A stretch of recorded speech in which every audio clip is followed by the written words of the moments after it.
وَتَكَاثُرٌ فِي الْأَمْوَالِ وَالْأَوْلَادِ، 5 الفاظ کے حوالے سے اس حیات دنیاوی کے کچھ حقائق بیان کیے گئے۔ عام طور پر سرسری طور پر لوگ گزر گئے ہیں۔ محاورتاً جب بھی آتا ہے محاورہ لہو لعب، لعب و لہو، وہ تو 4 جگہ ہے، یہاں 3 الفاظ مزید آئے ہیں، اور ترکیب کیا؟ پہلے لعب ہے پھر لہو ہے۔ سورہ عنکبوت میں لہو و لعب یہ در حقیقت ایک طرح سے محاورے کی شکل اختیار کر گیا، تماشا اور کھیل، لیکن نہیں، یہاں ترتیب کچھ اور ہے۔ اس پر اگر آپ غور کریں گے تو یہ ایک عجیب سا نقشہ سامنے آتا ہے۔ حیات دنیاوی کے 5 انواع، جن میں سے ہر دور میں ایک شے انتہائی اہم ہوتی ہے، توجہ کا مرکز بنی ہوتی ہے۔ ابتدائی دور ہے، بالکل بچہ ابھی ہے، کھیل، بس لائف، اس کے سوا اسے کوئی زندگی سے سروکار ہی نہیں، زندگی کے تلخ حقائق ابھی اسے معلوم نہیں۔ بھوک لگی تو رو پڑے، ماں نے دودھ پلانا ہے، کھلانا ہے، ان سے تو کچھ نہیں کرنا اس نے، وہ لعب، کھیل۔ لیکن تھوڑا سا آگے چلتے ہیں، ٹین ایجر سٹیج میں جب داخل ہوتا ہے آدمی، تو اب وہ نرا کھیل، معصومانہ کھیل نہیں رہتا، اس میں تلذذ، سینشول گریٹیفیکیشن کا عنصر شامل ہو جاتا ہے۔ اب اس کا کہا لہو، اعلموا انما الحیات الدنیا لعب و لہو۔ ذرا آگے بڑھیے تو انسان پر سب سے زیادہ دھن سوار ہو جاتی ہے، بناؤ سنگھار، میرا لباس فیشن کے مطابق ہو، کہیں ایسا نہ ہو مذاق اڑے۔ اپنے لباس کے بارے میں بہت کانشیس ہوگا، اپنے ہیئر کٹ کے بارے میں بہت کانشیس ہوگا، ہر چیز کے بارے میں بہت کانشیس۔ زینت، بناؤ سنگھار، آرائش، زیبائش۔ اس سے ذرا آگے گئے، تکاثر فی الاموال والأولاد، تفاخر بینکم۔ یہ سمجھیے کہ تقریباً 30 برس کی عمر جب انسان کی ہوتی ہے، اب فخر، تفاخر، یا دولت پر فخر ہوگا، یا نسب پر فخر ہوگا، یا اپنی کسی سیاسی حیثیت پر فخر ہوگا، اپنی چودراہٹ پر فخر ہوگا۔ تفاخر بینکم، جس میں جان میں چونکہ توانائی ہوتی ہے، قوت ہوتی ہے، لیکن اس کے بعد جب عمر ڈھلی، بڑا ریئلسٹک ہو جاتا ہے انسان۔ پھر یہ جو 4تھی سٹیج تھی، اس میں تو یہ کہ نوچ نیچی نہ ہو، چاہے سب کچھ میں اپنا خرچ کر دوں، داؤ پہ لگا دوں، لیکن نوچ نیچی نہیں ہوگی۔ آخری سٹیج وہ ہوتی ہے کہ پھر ہوکا لگ جاتا ہے آدمی کو، تکاثر فی الاموال والاولاد، مال اور اولاد کی کثرت کثرت کثرت۔ اب یہ ہوتا ہے کہ مونچھ نیچی کیا، مونڈ بھی دی جائے تو کوئی حرج نہیں، مال آنا چاہیے، ویری ریئلسٹک۔ اور اسی حال میں انسان ہوتا ہے، آخری پارے کی صورت نے پھر اس میں ایڈ کر کے اس کے اوپر مہر لگا دی، الہاکم التکاثر حتی زرتم المقابر۔ یہ تکاثر جو ہے پیچھا نہیں چھوڑتا، اتنی دولت بھی ہے کہ آپ کی 10 نسلیں کھا سکے اطمینان سے بیٹھ کر، تب بھی صبر نہیں ہوتا۔ بڑے میاں کی ٹانگیں جو ہے وہ قبر میں لٹکی ہوئی ہیں، لیکن تکاثر جو ہے، تکاثر مال، وہ پیچھا نہیں چھوڑتا۔ حتی زرتم المقابر، یہاں تک کہ قبر تک جا پہنچے، قبر میں اتار دیا جائے، جب تک ٹانگیں صرف لٹکی ہوئی ہے اس وقت تک نہیں۔ اس کے بعد تشبیہ دی ہے کہ یہ حیات دنیاوی کا جو ایک سائیکل ہے، اعلموا انما الحیات الدنیا لعب و لہو و زینت و تفاخر بینکم و تکاثر فی الاموال والاولاد۔ اب اس کو کمپیئر کیا ہے پلانٹ کنگڈم میں جو سائیکل چل رہا ہے۔ یہ ہمارا سائیکل ہے 60-70 برس کا، بچہ پیدا ہوا، خوشیاں منائی گئیں، پھر وہ لڑکپن سے، پھر ٹین ایجر سٹیج سے، پھر جوانی ہے، پھر ادھیڑ عمر ہے، اور پھر بڑھاپا ہے، اور پھر قبر میں اتارا جانا ہے۔ لیکن یہ کہ پلانٹ کنگڈم میں سائیکل چلتی ہے، کمثل غیث اعجب الکفار نباتہ ثم یہیج فتراہ مصفرا ثم یکون حطاما. یہ 4 سٹیجز ہیں.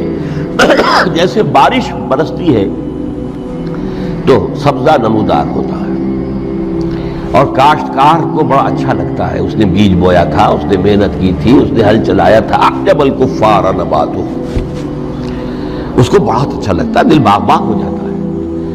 جیسے آپ کے یہاں بیٹا ہوا, پوتا ہوا, خوشیاں مناتے ہیں آپ. کمثل غیث اعجب الکفار نباتہ ثم یہیج, پھر وہ فصل اپنی پوری قوت کو پہنچتی, فصل لہرا رہی ہے. فتراہ مصفرا, پھر وہ زرد ہو جاتی ہے. وہ ہریاول اب ختم ہوئی ہے, اب فصل پک گئی ہے, اب وہ زردی پر آ گئی ہے. ثم یکون حطاما, پھر وقت آتا ہے اگر وہ خضرو گھاس ہے تو پھر وہ چورا چورا ہو کر پھر وہ مٹی میں مل جاتی ہے. اور اگر فصل ہے تو کھیتی کٹ گئی, اس کے بعد کیا رہ گیا وہاں, وہ چورا ہی رہ جاتا ہے باقی. یہ لائف کا سائیکل چل رہا ہے, 3 مہینے کا ہو, 4 مہینے کا ہو. یہ ہے پلانٹ کنگڈم کا, وہ ہے سائیکل انسانی زندگی کا. اب فرمائی ٹیپ کی بات جو ہے, وَفِي الْآخِرَةِ عَذَابٌ شَدِيدٌ وَمَغْفِرَةٌ مِّنَ اللَّهِ وَرِضْوَانٌ. دیکھو دنیا کی زندگی تو ان سٹیجز سے ہو کر گزر ہی جانی ہے. جو پیدا ہوا ہے اس پر بڑھاپا بھی آئے گا, موت بھی آئے گی. کل نفس ذائقۃ الموت, جو سورہ آل عمران کی 185ویں آیت کا پہلا جملہ تھا. ہر انسان کو جو پیدا ہوا موت آ گئی. اب یہ ہے کہ وہ کہیں آپ نے محل میں گزار لی زندگی, کسی کٹیا میں گزار لی زندگی, کسی کی فٹ پاتھ پر گزر گئی زندگی. زندگی گزر جاتی ہے, گزرتی ہے, اور ان 5 سٹیجز میں سے ہو کر گزرتی ہے. آپ گندی گلیوں میں بچوں کو کھیلتے ہوئے دیکھتے ہیں, وہ بھی کھیل رہے ہوتے ہیں. نالیوں کے پانی کے اندر کھیل رہے ہوتے ہیں, دھو کر کھیل ہے. گندے جوڑ میں کھیل رہے ہوتے ہیں. وہ تو ہے زندگی کی وہ سٹیج جو ہے کھیل کی ہے. کسی کے پاس بڑے قیمتی کھلونے ہیں, ان سے کھیل رہا ہے, کوئی اس طرح گلی ڈنڈا کھیل رہا ہے یا کچھ اور کھیل رہا ہے.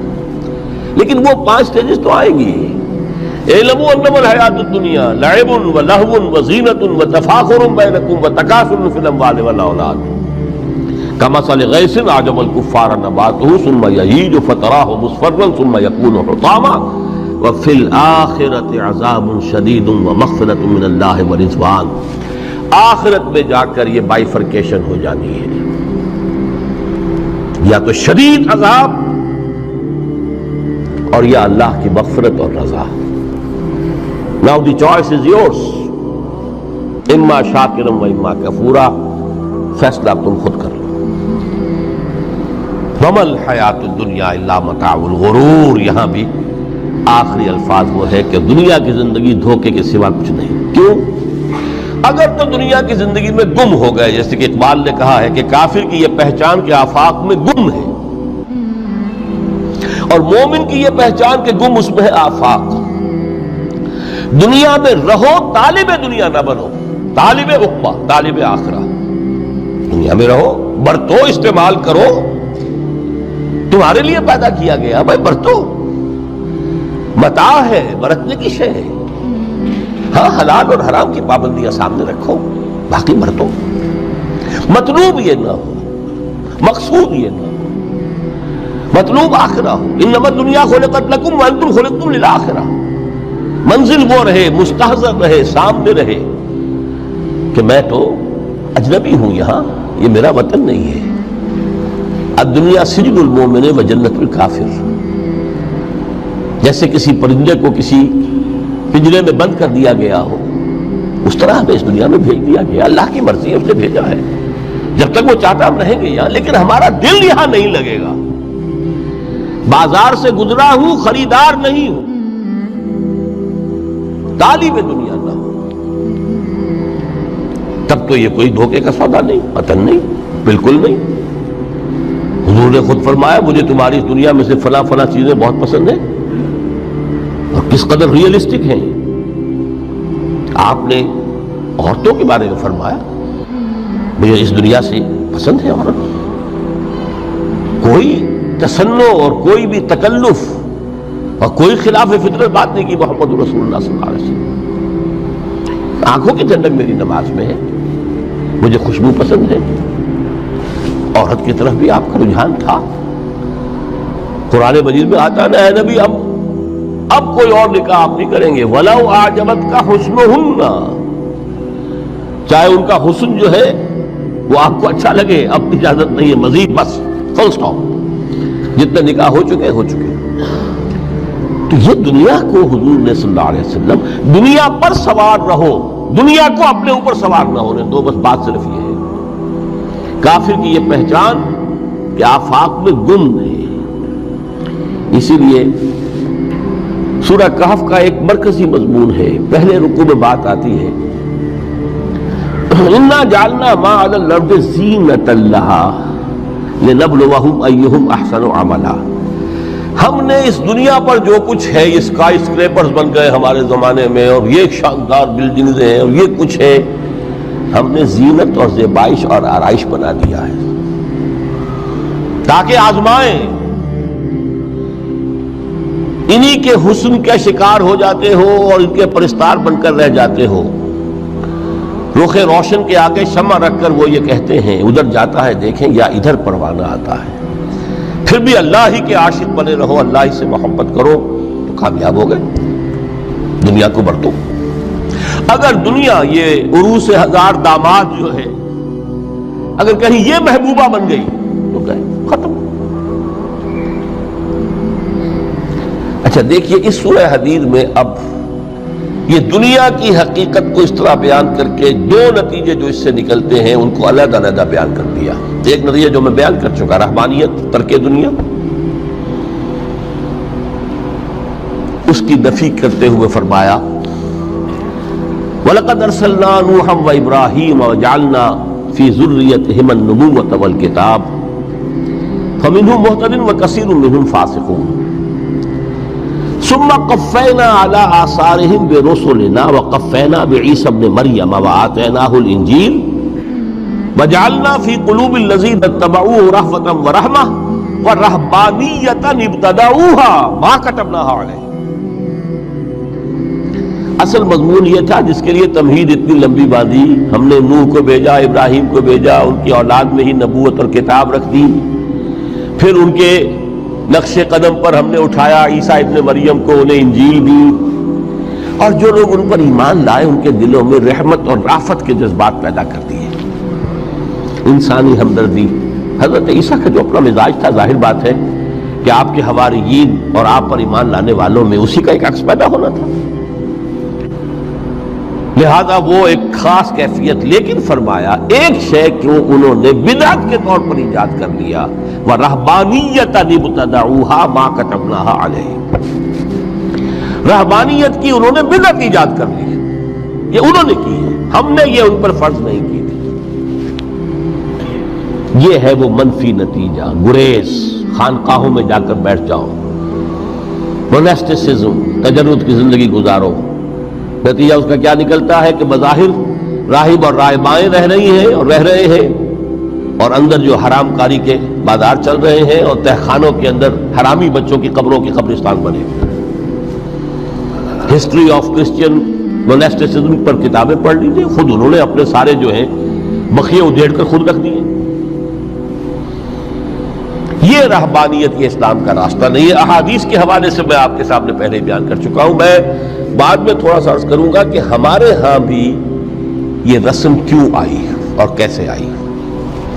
الحمدللہ اس درجے میں نہیں آئی جس درجے میں کہ کرسچینٹی میں آئی ہے، الحمدللہ ثم الحمدللہ، لیکن کسی درجے میں اگر آئی ہے تو کیوں آئی ہے یہ میں بعد میں عرض کروں گا۔ لیکن اس کا مل حیات الدنیا الا متاع الغرور کا دوسرا نتیجہ کیا ہے؟ پہلا نتیجہ تھا گریز کا، پسپائی کا، فرار کا، معاشرے سے نکل بھاگنے کا، تاکہ معاشرے میں اشرار کھل کھیلیں، جو چاہے کریں۔ ایک راستہ یہ ہے، ترک دنیا کے معنی ہے ترک لذات دنیاوی، آسائشوں کو ترک کرنا، سختیاں جھیلنا، کس لیے؟ تاکہ دنیا سے ظلم کا خاتمہ، باطل کا تختہ الٹ دیا جائے، ظلم کا استیصال۔ ظاہر بات ہے ظالم آسانی سے ظلم نہیں چھوڑے گا، ایکسپلائٹر واعظ و نصیحت سے اپنے ایکسپلائٹیشن سے باز نہیں آئے گا.